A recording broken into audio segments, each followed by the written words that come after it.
What's going on, guys? Welcome back. I got a slightly different video today. In this video, I'm going to show you guys my MotoVlog setup. I'm going to tell you my helmet, the microphone I use, the camera I use, and then the settings I have with my camera.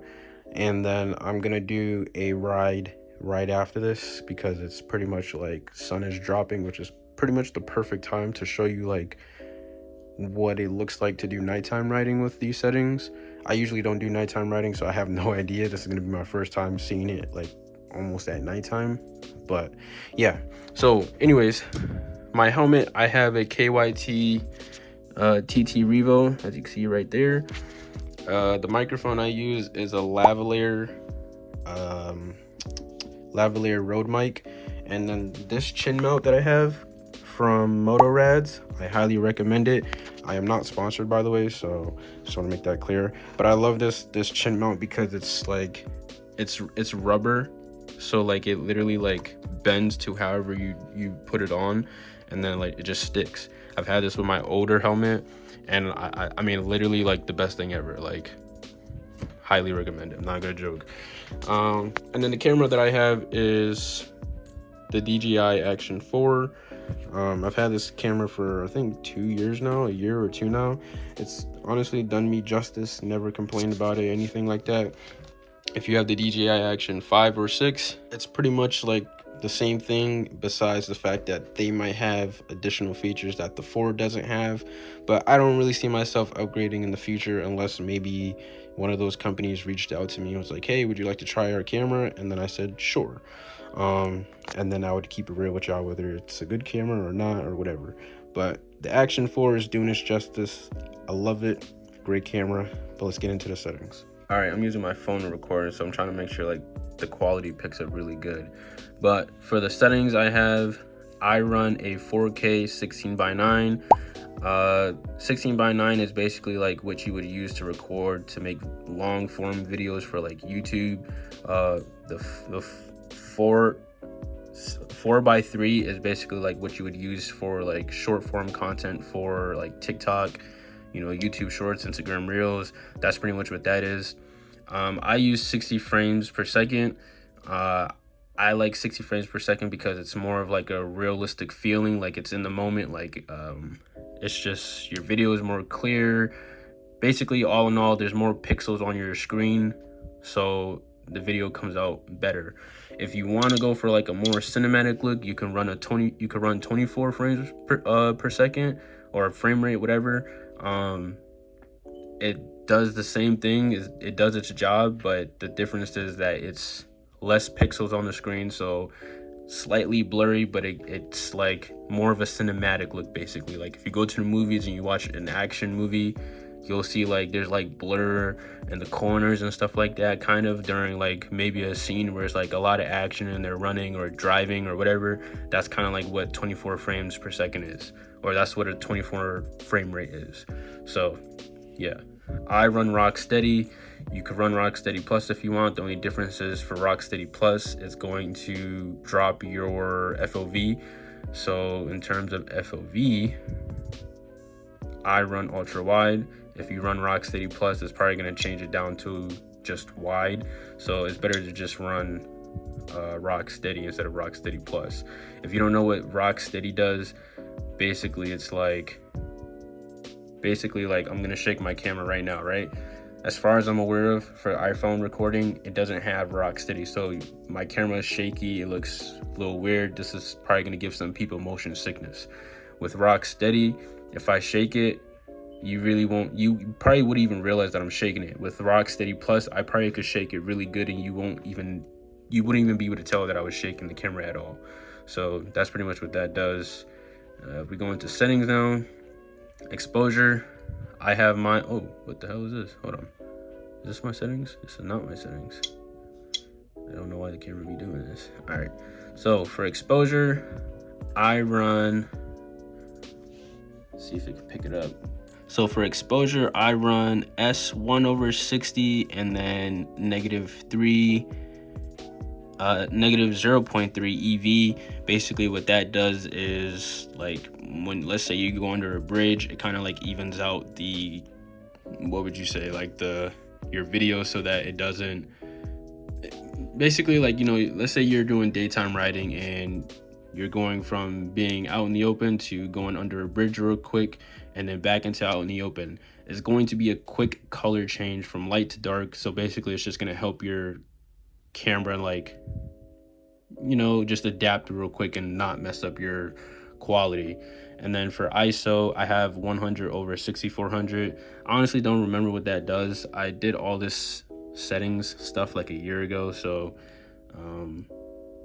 yeah, that's really the best thing I could tell you. Let's see, for white balance, I have 5500. The higher you go in terms of, like, if you go all the way to 10K, if you go to 10K, it's gonna make your like your video like more of like a warmish color. As you can see, it's like more orange. And if you drop all the way down to 2K, makes your video more of like a bluish color. I'm sorry for the blur, guys. I'm trying. It makes your video more of like a bluish color. So I leave mine's at 55, sometimes 58, sometimes even 6K. It really just depends on the day or if I even feel like touching it. But 55 is good. 57 to 58 is good too.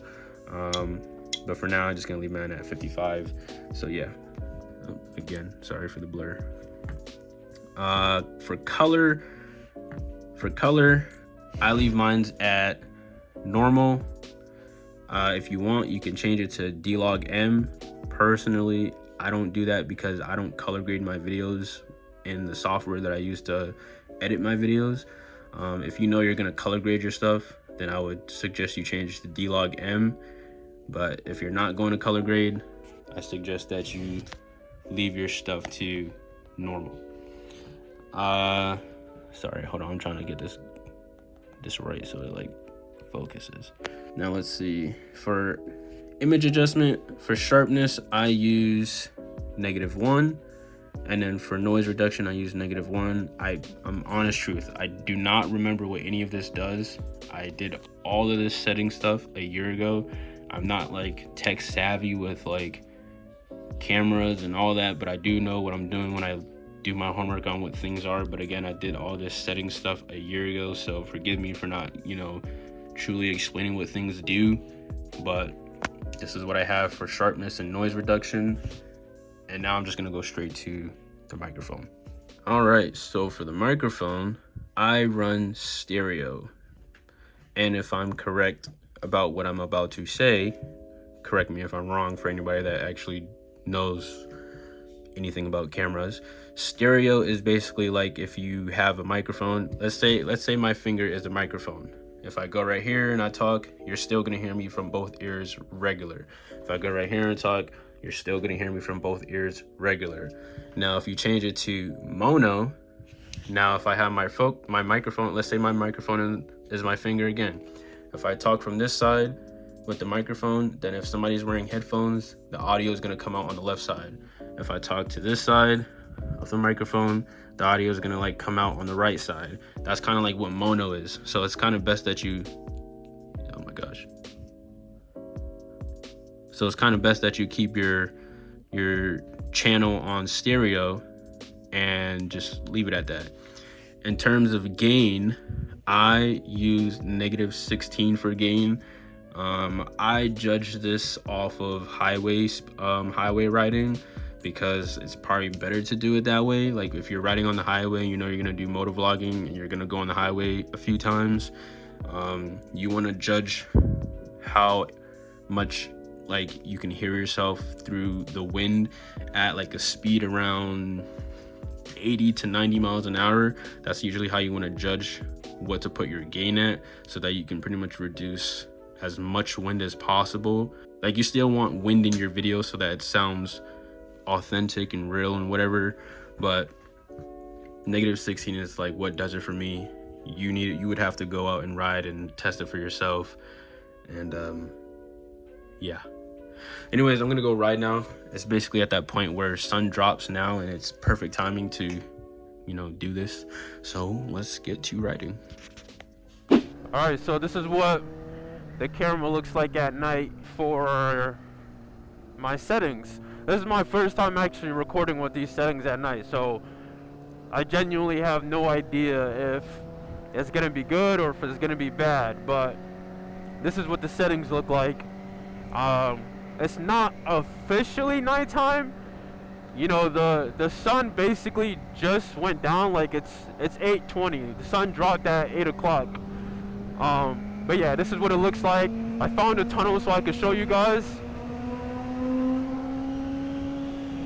And hopefully you can see like the difference in, you know, the quality when you go through a tunnel. I kind of want to do a wheelie. I'm gonna try to do second gear. Let's see if I could do it.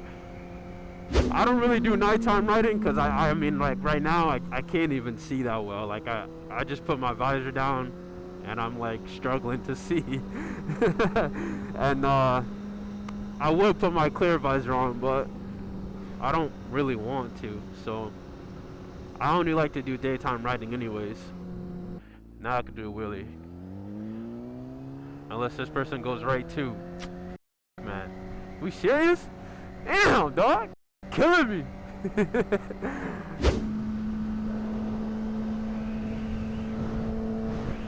I'm gonna just try to do a wheelie right here.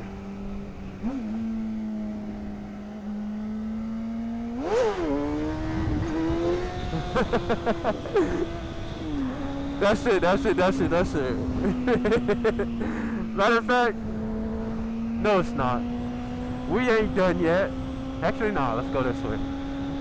I gotta do one more. Let me get off the highway first. Alright, guys. I literally told myself to just come all the way to this wheelie spot just so I could do second gear. Because I really want to do second gear for some odd reason. So let's do second gear.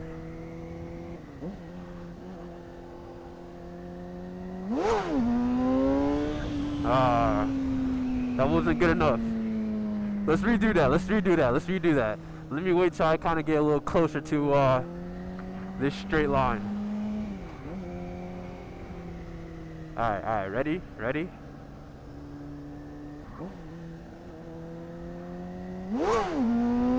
Ah, I did it wrong again. Alright, last one and then that's the end of the video.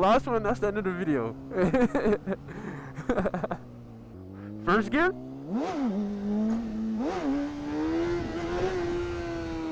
First gear is fun. It's cool.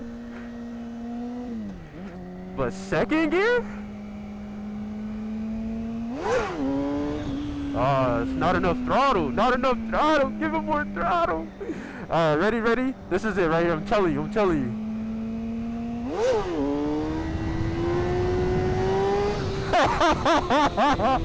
Oh yeah, man. Alright, that's it for me. Look,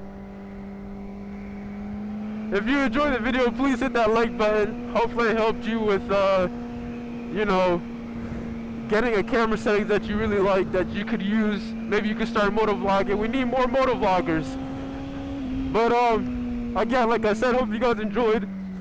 And I'll try to start being consistent again. I apologize for not being so consistent.